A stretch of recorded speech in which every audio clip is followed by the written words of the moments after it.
வீடியோக்குள்ள வந்திருக்க அனைவருக்கும் என்னுடைய அன்பான வணக்கம். இன்னைக்கு நம்ம பேச போகிற தலைப்பு தமிழ் சினிமாவுக்குள்ள மறைஞ்சிருக்கிற ஒரு பெரிய ரகசியம் இல்லை, வெளிப்படையாகவே பேசப்பட்ட ஒரு சில உண்மைகள். அதுதான் அரசியல் குறியீடுகள். நம்மளுடைய தமிழ் சினிமாவை வெறும் பொழுதுபோக்குன்னு மட்டும் நம்மளால சொல்லிட முடியாது. இது ஒரு கலை, ஒரு கலாச்சாரம், அதுக்கும் மேல இது ஒரு உணர்வும் கூட. ஆனா இதுக்குள்ள ஒரு அரசியல் சக்தியும் இருக்குங்கிறத நம்ம மறந்துடக்கூடாது. திரையில நம்ம பார்க்குற ஒரு பாட்டு, ஒரு வசனம், ஒரு சண்டை காட்சி, இதுக்குள்ள ஒரு பெரும் மக்கள் இயக்கத்துக்கான விதையை போட்டுட்டு போயிருக்காங்க நம்ம இயக்குநர்களும் ஹீரோக்களும். எம்ஜிஆர் காலத்துல இருந்து இப்போ விஜய் அவர்கள் வரைக்கும் இந்த அரசியல் குறியீடுகள் எப்படி வளர்ந்துருக்கு, எப்படி மக்கள் மனசுல பதிஞ்சிருக்குன்றத பத்தி இந்த ஒரு வீடியோல டீட்டெயிலா பார்க்கலாம். வீடியோ ஸ்கிப் பண்ணாம கடைசி வரைக்கும் வீடியோ பாருங்க. ஏன்னா வீடியோக்குள்ள நிறைய சுவாரஸ்யமான தகவல்கள், ஆச்சரியமான பின்னணிகள்னு நிறைய விஷயங்கள் இருக்கு. வாங்க வீடியோக்குள்ள போலாம். நம்ம தமிழ் சினிமாவில் அரசியல் குறியீடுகளின் அசைக்க முடியாத அஸ்திவாரம் அப்படின்னா அது எம்ஜிஆர் அவர்கள் தான். அவர் வெறும் நடிகரா மட்டும் இருக்கலங்க, ஒரு தலைவரா, ஒரு கடவுளா மக்கள் மனசுல பதிஞ்சாரு. அதுக்கு காரணம் அவரோட படங்கள்ல திட்டமிட்டு உருவாக்கப்பட்ட சில குறியீடுகள் தான். இதுல முதல் விஷயம் என்னன்னா, எம்ஜிஆர் அவர்களுக்கு முன்னாடி தமிழ் சினிமாவில் ஹீரோக்கள் வேட்டி சட்டையில தான் வளம் வந்திருக்காங்க.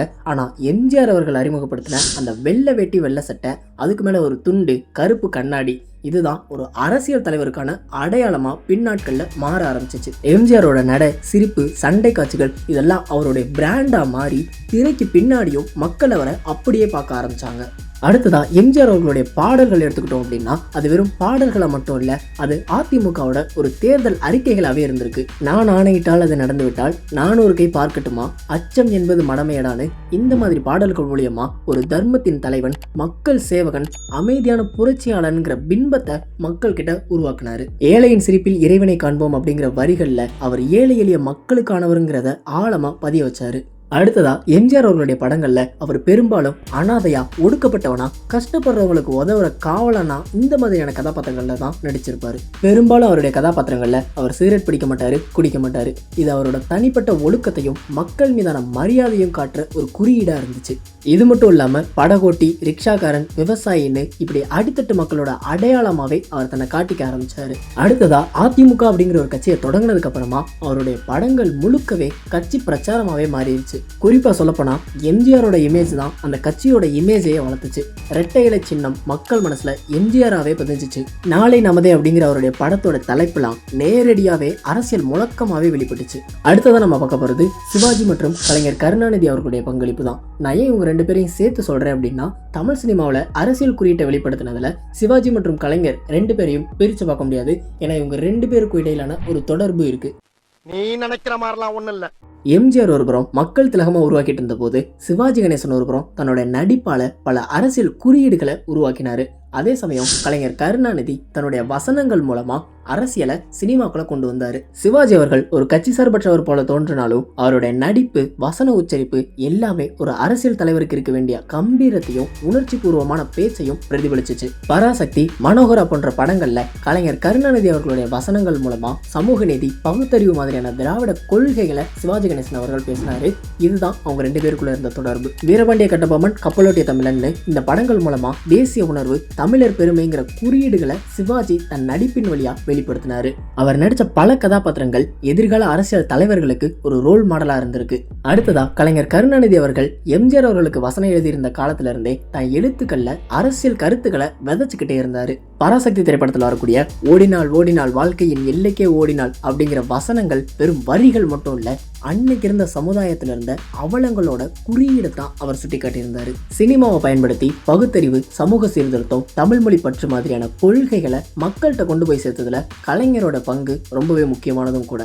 அடுத்ததா கமல் மற்றும் ரஜினி. இப்போ இந்த ரெண்டு நட்சத்திரங்களுடைய பாதைகளை பத்தியும் பார்க்கலாம். எம்ஜிஆருக்கு அப்புறமா தமிழ் சினிமாவில் எம்ஜிஆருக்கும் மேலே ஒரு இமேஜை உருவாக்கி அவருக்கு பின்னாடி ஒரு கூட்டம் வர வச்சது கமல், ரஜினி தான்.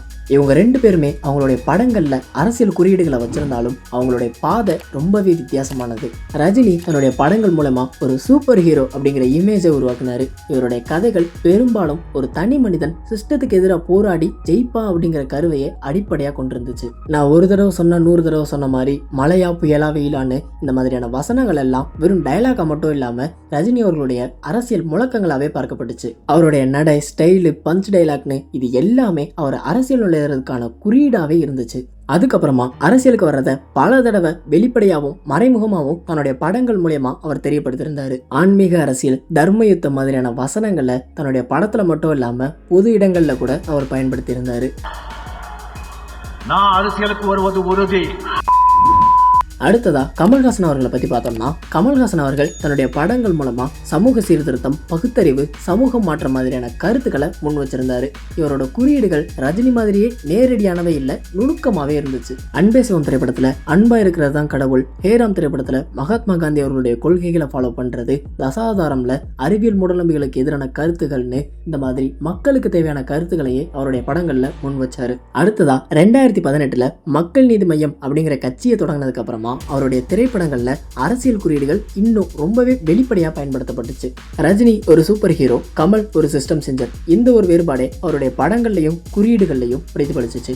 அடுத்ததா கேப்டன் விஜயகாந்த் அவர்களுடைய மக்கள் நலன் குறியீடுகளை பார்க்கலாம். கமல் ரஜினிக்கு அப்புறம் கமல் ரஜினியை விட ரொம்பவே அதிகமா மக்கள் மனசுல இடம் பிடிச்சு அரசியலுக்கு வந்தவர் தான் கேப்டன் விஜயகாந்த் அவர்கள். அவருடைய படங்கள்ல வரக்கூடிய குறியீடுகள்லாம் ரொம்பவே சிம்பிளாகவும் ஆனா ரொம்பவே பவர்ஃபுல்லாகவும் இருந்தது.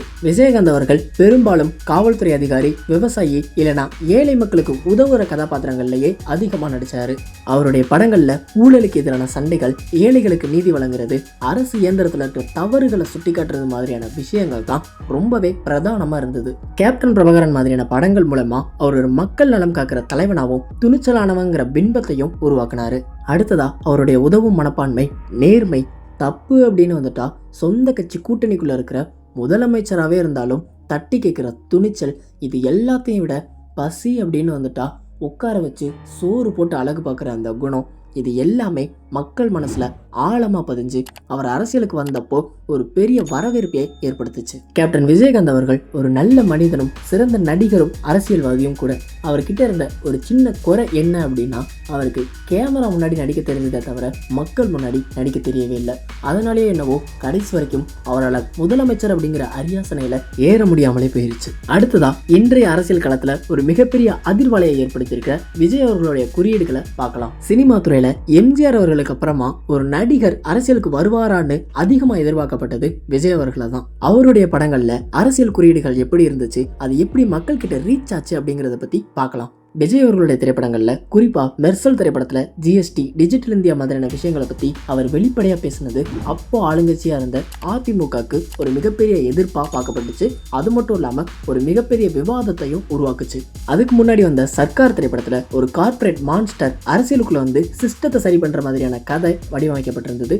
இது நேரடியாவே விஜய் அவர்களுக்குள்ள இருக்கிற அரசியல் ஈடுபாடோட குறியீடா பார்க்கப்பட்டுச்சு. அடுத்ததா விஜய் அவர்கள் பெரும்பாலும் ஏழைகளுக்கு உதவுற, நியாயம் கேட்கிற, ஊழலை எதிர்க்கிற கதாபாத்திரங்கள்லயே நடிச்சிட்டு இருந்தாரு. கத்தி திரைப்படத்துல விவசாயம் பத்தின குறியீடு, நில அபகரிப்புக்கு எதிரான போராட்டம்னு இது எல்லாமே மக்கள் மத்தியில விஜய்க்கு ஒரு சமூக அக்கறை கொண்ட இளைஞன் அப்படிங்கிற பின்பத்தை உருவாக்குச்சு. பெரும்பாலும் விஜய் அவர்களுடைய படங்கள்ல மண், மக்கள், தலைவன் இந்த மாதிரியான வார்த்தைகள் அடிக்கடி பயன்படுத்தப்பட்டுச்சு. விஜய் அவர்கள் ரஜினி அவர்களை போல இல்லாம நான் அரசியலுக்கு வரலன்னு ரசிகர்களையும் மக்களையும் குழப்பத்துல விடாம தன்னுடைய அரசியல் கட்சியை தொடங்கி அதை இப்போ வரப்போற 2026க்கான தேர்தலை நோக்கியும் பயணம் பண்ணிக்கிட்டு இருக்காரு. இப்போ இருக்கக்கூடிய தமிழக வெற்றி கழகம் அப்படிங்கிற அவருடைய கட்சிக்கு அடித்தளமா பல வருஷங்களுக்கு முன்னாடியே விஜய் மக்கள் இயக்கம் அப்படிங்கிற அவருடைய இயக்கத்தின் மூலமா பல நலத்திட்ட உதவிகளை பண்ணி தன்னுடைய அரசியல் பயணத்துக்கான அடித்தளத்தை அப்போவே வலுப்படுத்தி இருக்காரு. ஸோ இதுக்கப்புறமா தமிழ் சினிமாவிலையும் சரி, தமிழக அரசியலையும் சரி என்ன நடக்க போகுது அப்படிங்கிறத பொறுத்திருந்து பார்க்கலாம். இந்த வீடியோ உங்களுக்கு பிடிச்சிருந்துச்சுன்னா இந்த வீடியோக்கு ஒரு லைக் பண்ணிட்டு நம்ம சேனலையும் மறக்காம சப்ஸ்கிரைப் பண்ணி வச்சுக்கோங்க.